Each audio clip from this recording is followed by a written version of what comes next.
Hello, a very good evening. Thank you so much for joining us live on UCTV Uganda Catholic Television for this series of UNCLA Speaks and Listens. It is episode 105. My name is Sarah Bidomisho and I'm glad to be joining you again. I hope you can lend me your ears and your eyes for the next 1 hour. I am not here alone this evening.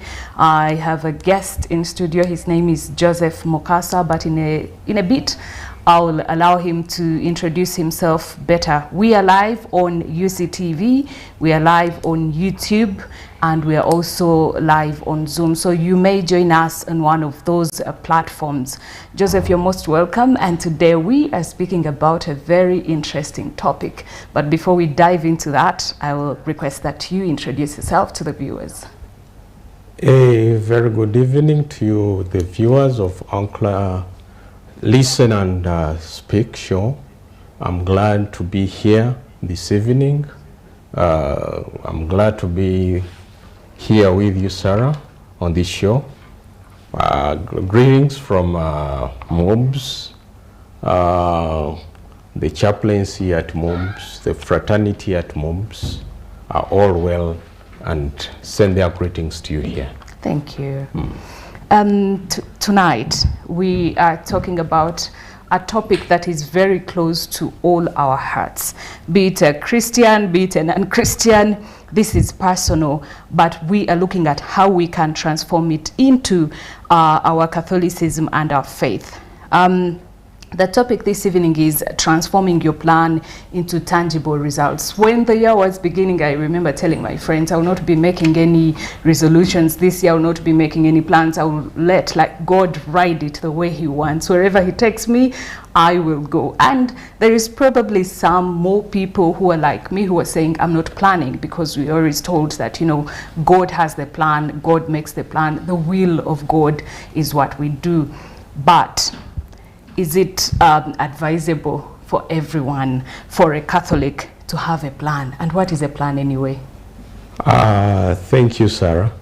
It's quite interesting that you make a resolution to say, let God take his way. Mm-hmm. But surely, when you talk about a plan, it's simply the intention and decisions you take. So, it might not be the written plan, as you know, but the intention, the decisions we make, those are the initial plans. So regardless of the written one, the well thought out one, already your intentions, your decisions you make already hinge onto your plans you're making at the end of the day. What does a plan for a Catholic faithful look like? What should be in that plan? Well, of course, one thing as Catholics, we appreciate that under the church has really done the pre-planning for us. And many times we are there to follow as per the plan. We know that the church has a liturgical year it follows. And within it, it has those different schedules of activities, one after another, and the year will come to an end. And of course, yes, we follow that, but again, as a person, as an individual Catholic, you ought to have your own individual plan that fits within that grand plan of the church. So we can't say we have no plan. The church has a plan already set, but within that plan, we have to fit. Okay. And as we fit, it calls on to also making our personal plans within. Okay, so the church's plan cannot fit into our plans, but we must fit in the church's plans. Who makes this church plan? Who designs it? Is it universal? Is it every individual parish making its own plans? And how do I fit in anyway? Well, church as an institution which is made up of a number of people, not one or two, of course, requiring to be organized. So it comes up with that. I'll call it guidance, but which translates into a plan, which, of course, it is faith-based. Looking at your faith, your practices you ought to go through, and at different times, and at different schedules and all that. Of course, this is to guide us. But at the end of the day, there is no a day-to-day policeman coming on your door to knock and say, please, have you done this? So it goes back to personal discipline, which starts with having a personal plan that is guided by the church plan. Okay. Yes, to give you a focus, a point of focus. Are there some specifics of, okay, I wake up today, I say, now I'm making my plan for this year. Yes, I'm going to follow what the church has put across. I know that Ash Wednesday is on 18th. I know that Easter is on this day. On the other day, we have Divine Mercy Sunday. We have Christmas. What should be in my plan apart from what is in the church's plan? And can I include personal things that are not really like religious in this plan that I'm making? Well, I think here we may differentiate between the faith, the plan for your faith, and the plan for your other activities. Though at the end of the day, they have to merge somewhere, somehow.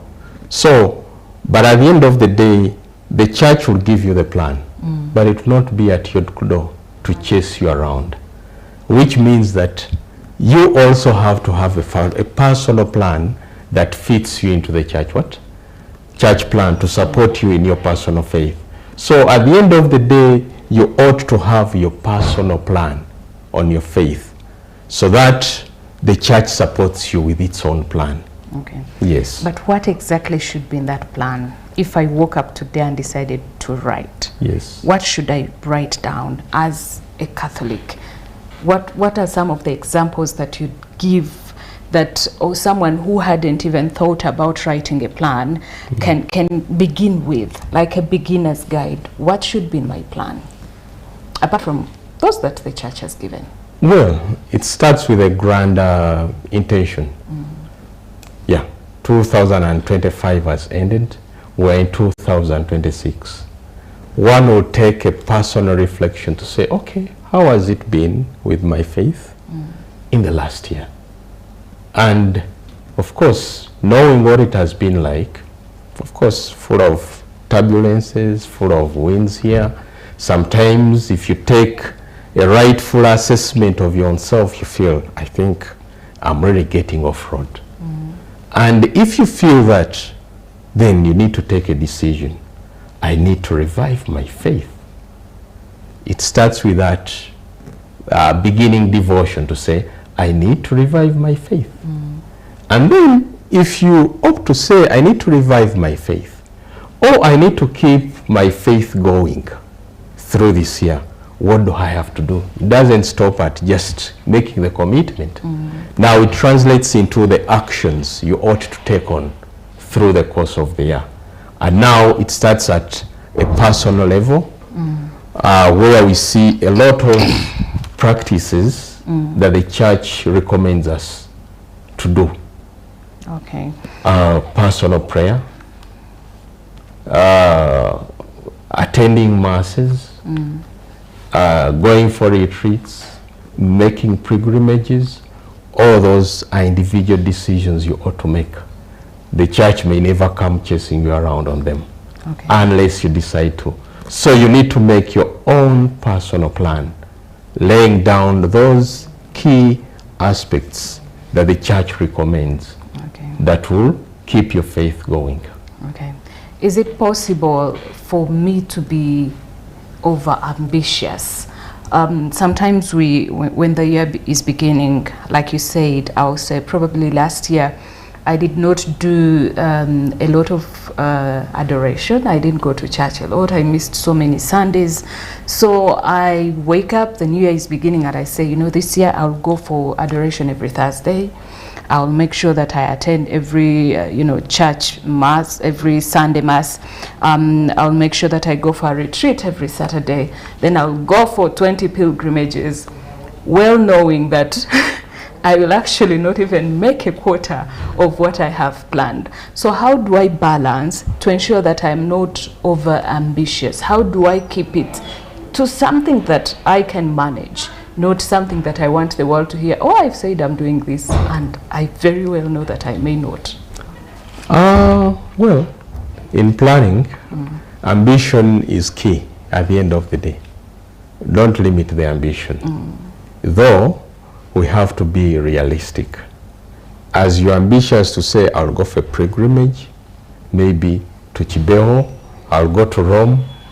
Of course, also be realistic to know that it calls for resources and all those other arrangements too. So you ought to look around yourself and be realistic in setting your targets that can be met.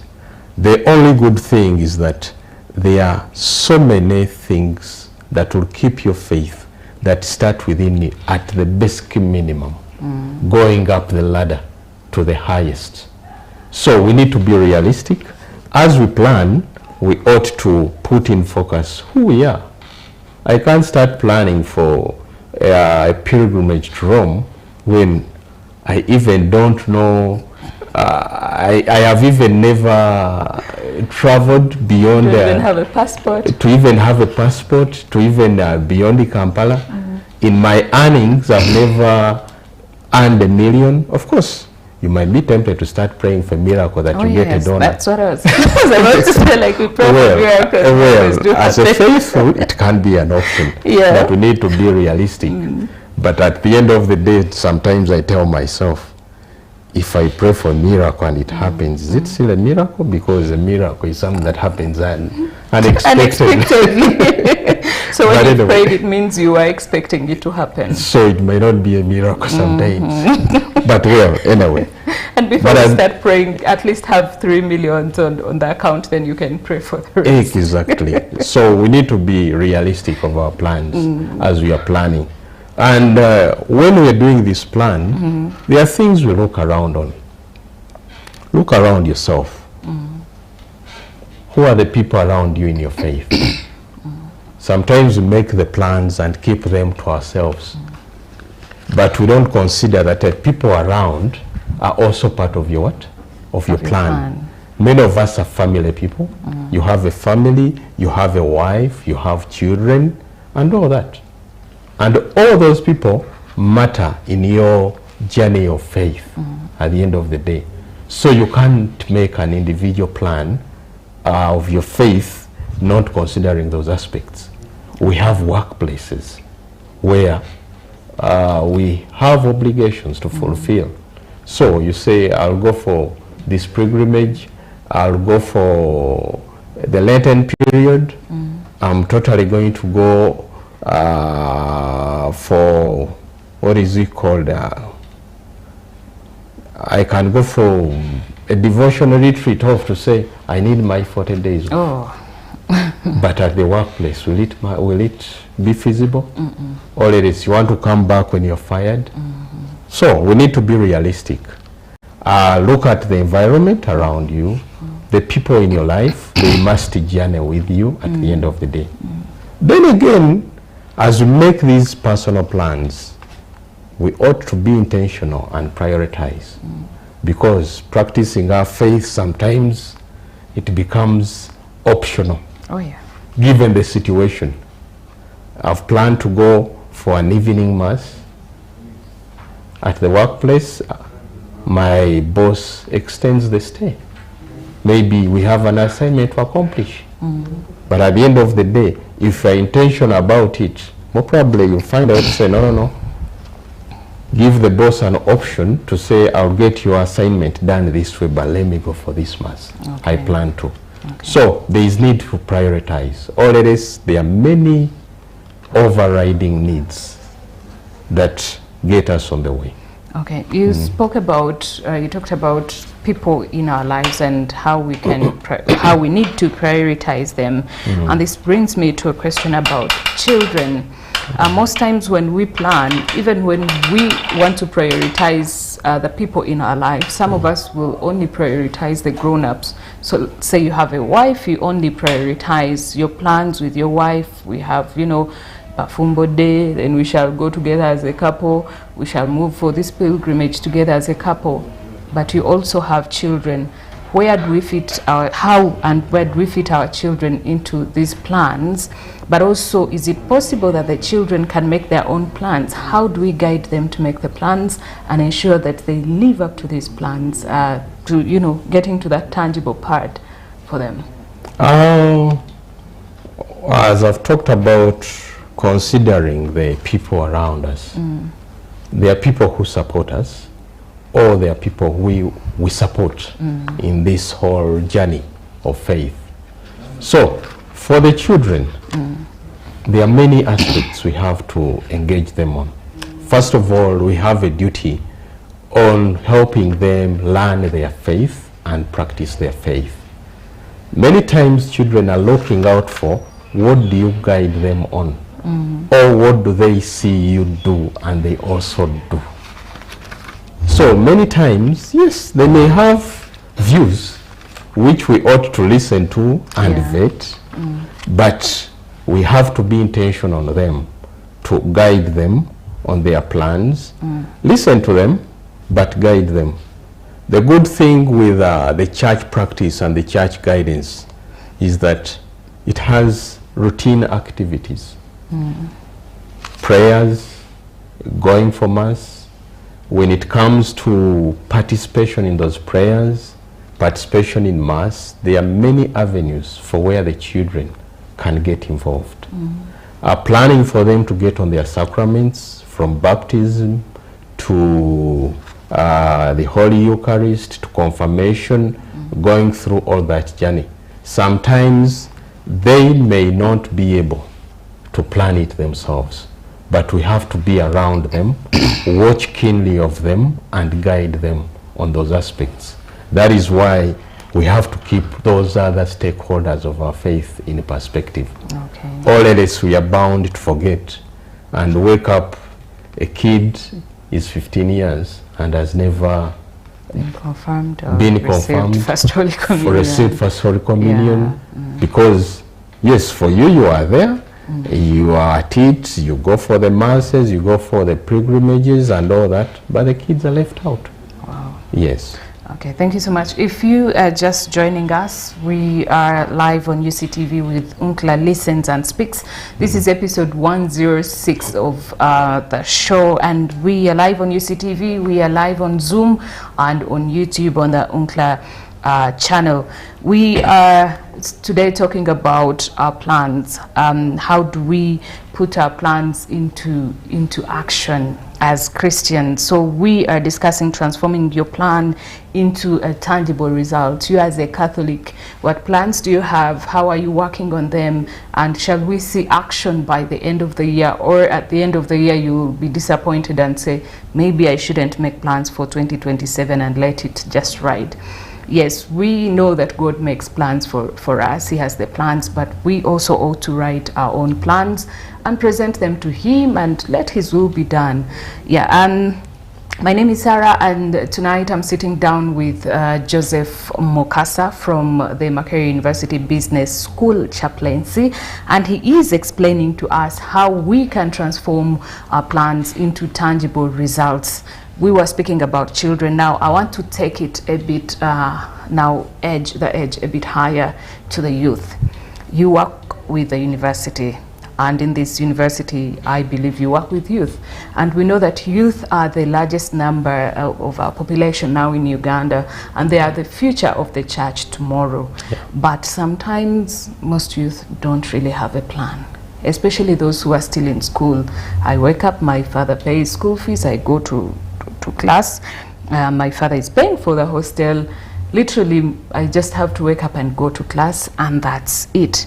But then we have communities, like you come from the MUBS chaplaincy, that's a community. Yeah. I come from a small Christian community, Akabondo, and like you explained, the church makes these plans, but also as communities, we ought to have our plans. How do we work on these plans to ensure that we include the youth and they are not left out? Because we've seen they are running away from the Catholic Church. What are some of the plans that communities can make to ensure that they keep the youth in play? And before we run off to a parish, because the parish is now broader and bigger, how do we start small to ensure that every Sunday when we go to church, parents are actually going with their youth, with their, youthful children, they are not left back. When we make our plan as a Kabondo and we say we are going to say the rosary, what else can we do? Maybe the youth find it boring. How do we spice it up to ensure that they also feel invited? How do we plan for the youth? How do we also help them to plan for themselves? Thank you, Sarah, for that question. Well, as she has indicated, I'm at the business school, Makerere University Business School. Biggest number of it, actually the majority, are youth. And it is a reality out there. But thank God that the setting of these institutions has made provision for the full-time presence of the faith-based institutions. And we are glad for us at MOBS we have the St. Charles Lwanga Catholic Community Chaplaincy. Is a 24-hour community present at campus. We have an established church building, fully functional, with the chaplains in there. And I'll tell you that the bias of the activities planned there, it's all youth activities. Now, the semester has begun, quite a number of activities. Today is 12th, tomorrow is 13th. Saturday is 14th. We all know 14th as a day, Valentine's Day. Valentine's Day, yeah. I'm glad at our chaplaincy there is an occasion that has been planned for Valentine's Day.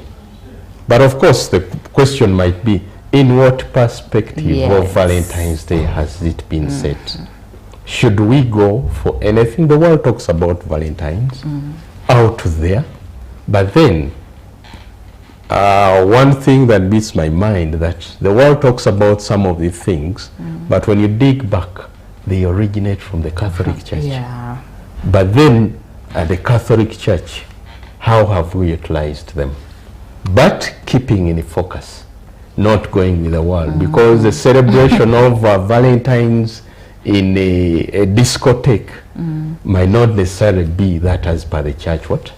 But what we see is that these activities where people are taking in interest, and more probably the youth, the church should be seen to also take interest, but keeping the dimension of the church. Because, for example, on that day, yes, it will be red and black. Of course, Mass will be there at a certain moment. After Mass, of course, moment of jubilation and all that. A talk about love, but not the love we know, the biased love. Love is all over. To our friends, to our relatives, to all the people. We have to celebrate the love for them. And of course, within that activity, there is an intentional talk about the challenges that of course come with, at university, issues of relationships and all that are a reality, challenging our students. And many of them, when you get a chance to sit down with them, those who have faced these problems, you find it's just the naive minds that cause them that. Then the issue is, can we come close to redeem them of the naive minds, that you can celebrate a Valentine's Day, but not in the perspective of boyfriend, girlfriend, going into the excesses of it. Yes. So there have to be those programs intentioned and branded in the youthful way. Of course, there is that talk of the youth. The bakadde, you people. I know, right? Those things are bakadde. But those things are bakadde. It's just that they are naive. They are coming up to the world, facing the world for the first time. Of course, we don't have to be angry at them. No, we don't. But we have to listen to them and guide them. But in all that the church does, we have to customize that. But I'm glad that the church is customizing that to the youth. And even at other levels, when I move back to my parish, there are youth programs. There are youth programs that are running, and the youth are being given the space to practice their faith in their youthful way. But is the church giving too much space to the youth? is it changing so much for them, and what are the consequences of that? I think the church is not changing much. It's just accommodating them. Okay. Yeah. Ah. It's just accommodating them. I've seen sometimes on the social media, you see some of these videos. I've seen some Catholic priests who have taken on that side of speaking some of that slang. Yes. And you see, it's interesting. It's interesting. Yeah. And what I found that the youth find close association with some of those people who tend to behave like them. The only concern is that, of course, we do not get totally drilled off to behave like the youth. When they come, we tell them the truth of what it should be. Yeah, but we keep our hands open as the church to welcome them, understand them in their way, but guide them. Yeah, and also have boundaries of this is where it's exactly. Not. Yes. Exactly. Okay, thank you. Now, you spoke earlier about workplaces that I may be at work. I, for example, like to go for lunch hour mass, but sometimes work comes in, you have a meeting, you know, you cannot go. It comes today, tomorrow, a week goes, you know. Apart from that, from me saying, oh, I'm Catholic, I have to go for mass, what are other ways that I can plan to live my faith at work? How else can I live my faith at work without necessarily having to say, oh, I just have to go for mass? What are some of the plans that I can make that even at work, I still live my faith without going outside necessarily? Well, thanks for that question. One of the, at our workplace, of course, at MOMS, we have the chapel. It gives us a fully fledged service of the masses, early morning masses, lunch hour masses, and all these activities, adoration, name it. I can say you can't fail to find a fit at any moment. But however, the challenging question is this: as Catholic, you go to church, say the masses, go for the adoration, then move back to your work desk. Now, at your work desk, are you that Catholic that they see going for mass? Or are you that Catholic who amazes people and they are like, no, why is this person ever rushing out for the mass? For mass, like. By what you do, you are the person engaged in the rumor mongering, you are the person into the backbiting, you are the person undermining others. At the end of the day, it becomes questionable to those who see you. And even many lose the trust to say, does it add any value going to church? So, as a Catholic at my workplace, I'm challenged. First of all, do I keep that integrity that is expected of me? Will they look out for you at any moment when an opportunity comes? We need really a truthful person who really the crowd. Do they land on you to say, because that man is Catholic, let's speak on that person? I think we are challenged to live the Catholic faith beyond the church and go to our workplace. And our workplaces demand for the integrity, demand for the good conduct. I have seen no workplace that demands for the wrong conduct. God forbid for the wrong things that happen. Of course, but it demands for the right conduct. So as Catholic, beyond the church or at your work desk, are you exhibiting that right conduct? Or do they look at you and say, oh, we hate Catholics, they do this, they do that, just because of what you have? Because of what you do. Character. Yeah, I think it comes in. Of course, human nature comes in. Oh, yeah. No one is, I normally say, saints are in heaven and on earth. I think our church, I don't know, in the church, we're all sinners. No one is alive can be declared a saint. Yeah. So we are bound and we are challenged by the environment. But how do we respond to it is the concern. Okay. Yes. So now I have made my plan for 2026. And it's done, it's written, probably on my laptop, probably on a piece of paper. What role does prayer play in my plan? Do I just write and leave it there? Do I pray over it? If it doesn't happen, do I stop praying? If I say I am supposed to do this by June, this is my plan, and by June it doesn't happen, do I stop praying for that plan that I've made? What role does prayer play in all this planning bit? Now, Sarah, allow me use this analogy of a plan. I plant.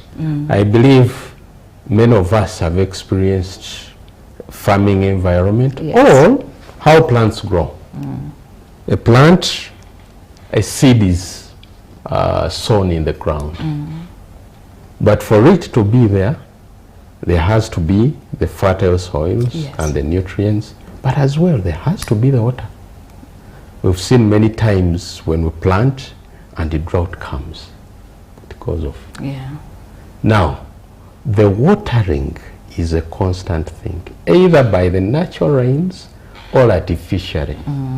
The moment the waters are not there, don't expect this plant to thrive.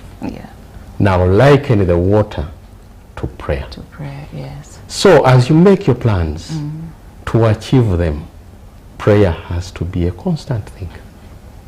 It fails at any moment, more probably you get derailed at the end of the day. Not until when you harvest should you cease the prayer. But again, when you harvest, prayer is not only about begging. It also has a component of thanksgiving and all that. So prayer becomes constant, and more probably it keeps our focus on God. I normally tell those who care to listen that human being, for those who tell us, we have the body, the physical, and the soul. The food we eat every day, we yearn to eat, nourishes the body that you keep alive. The question is, what nourishes your soul? Is it going to the bar every day? Well, if that is what you do, results will show at one moment. I'm not blaming those who go to the bar and all that.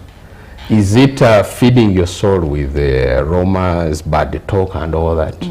The actions will show. And that's where prayer has to come in. And on a daily basis, as you eat the food, I won't fail to eat tomorrow because I ate today. I'll have to eat again. So the soul also yearns to eat every day. And what does it eat? Prayer. You said something interesting about a bar. So now, even as a Christian, I am still human, like we said. So I'll still have to go meet friends for a couple of drinks once in a while.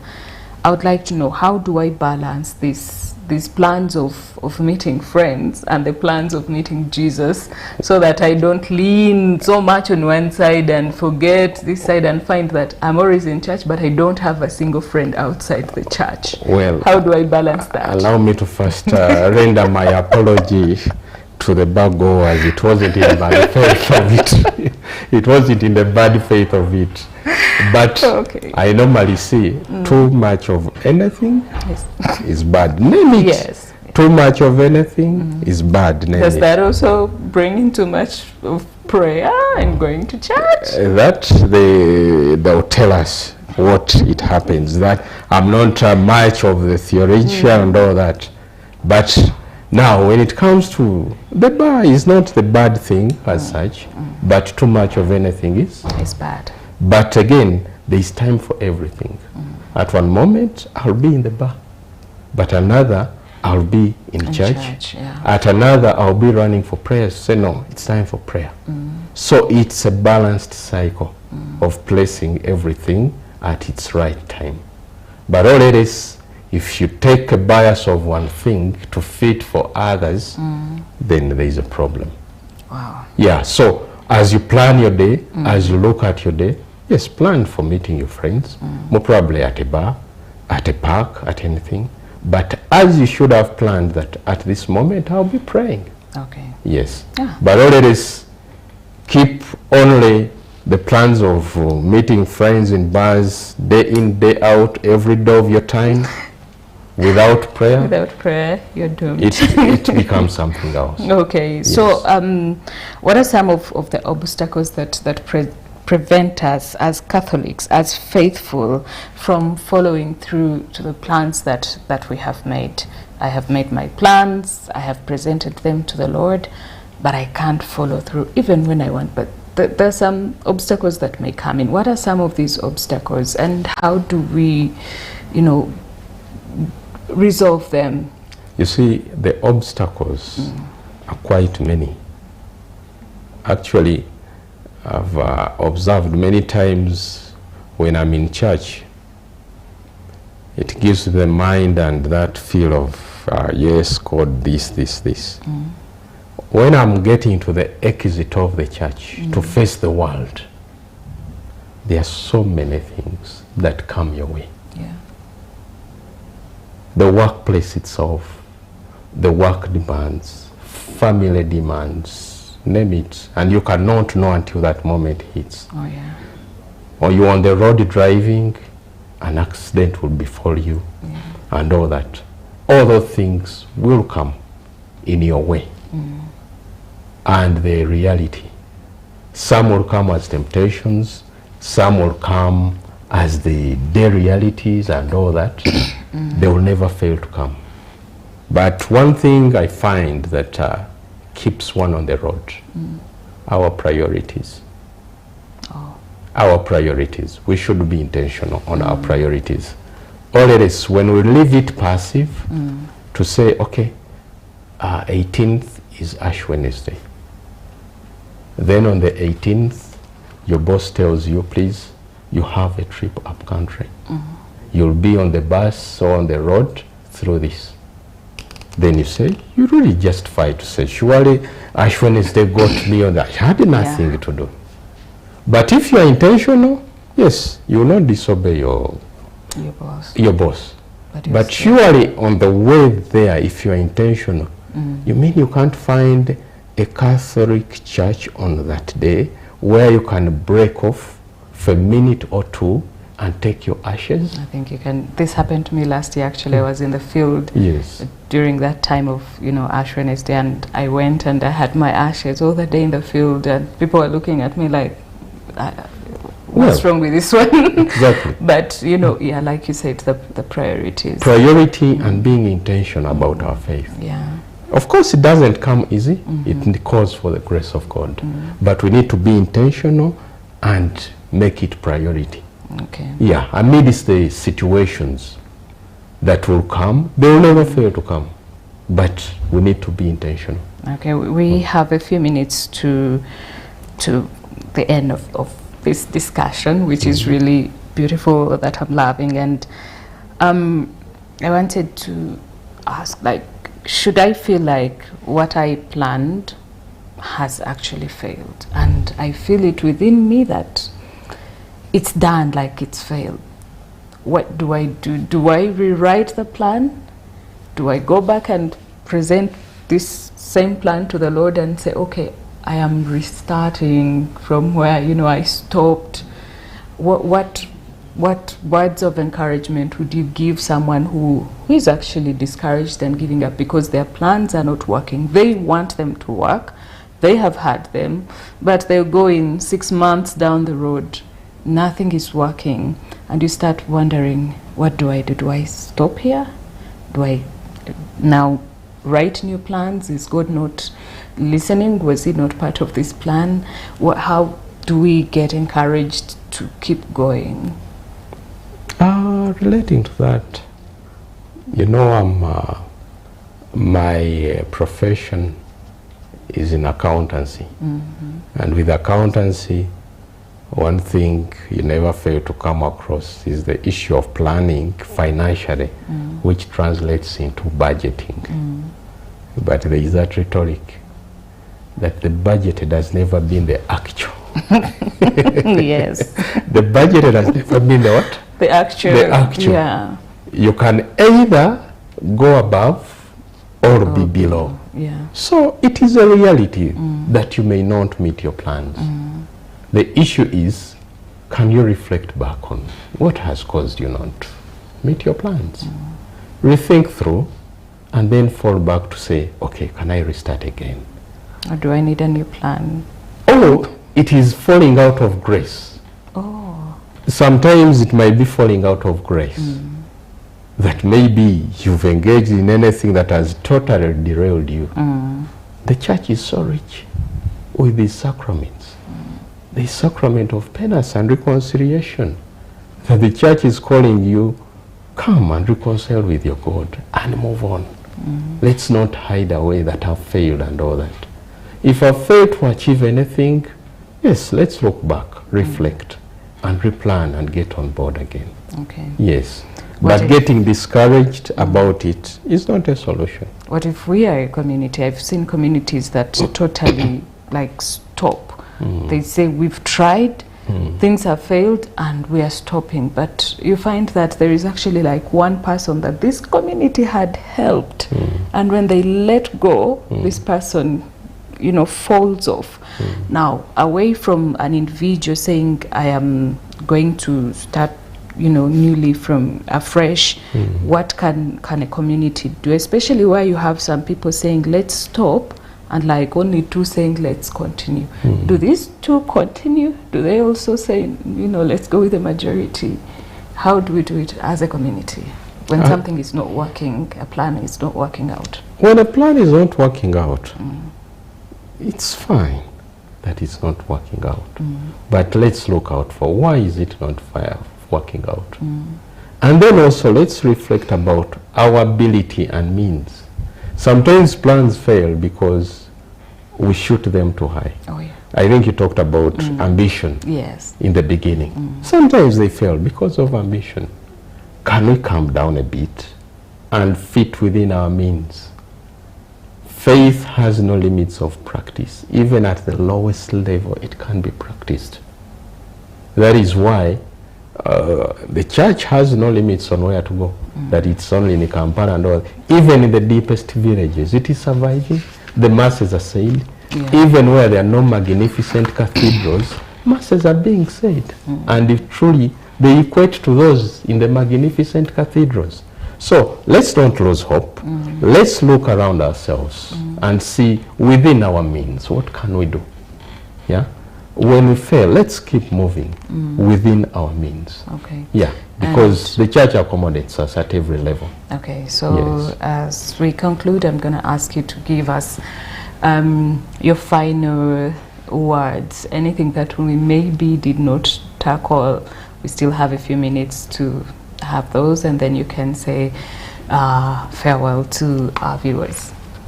Well, on the issue of planning within our line of faith, I know it is a personal initiative.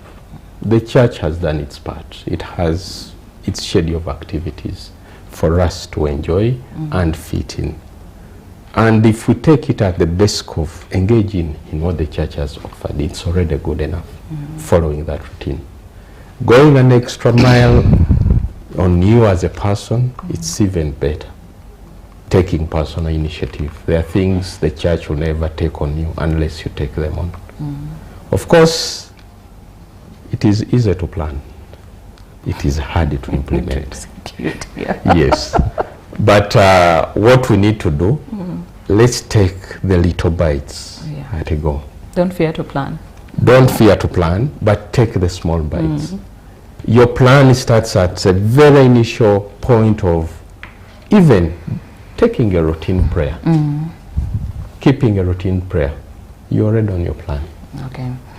Thank you so much, our viewers. Thank you so much for joining us. Those who have been watching us on UCTV and those who joined us on Zoom and on YouTube, we can't thank you enough for being a part of this discussion. My name is Sara Biriomisho, and today I was hosting Mr. Joseph Mokasa. He's from MOOBS Chaplaincy, and we were talking about transforming our plans and making sure that we have tangible results at the end of the year. 2026 has already started. We are in February. Have you made a plan? Did you make a plan before the year started? Have you presented this plan to the Lord? Are you praying for your plan to, to be tangible? Have you shot too high? Is there a possibility that if you come a bit low, you may realize all the plans that you have made. So please, those who were just tuning in right now, we are coming to the end of the show, but the episode will be on YouTube and you can always watch it any time. Thank you so much, and a very good evening from myself and Mr. Mukasa.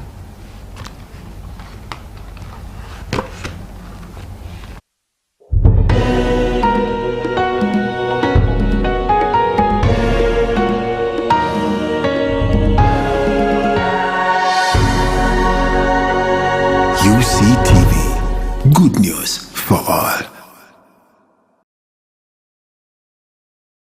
It's time to break free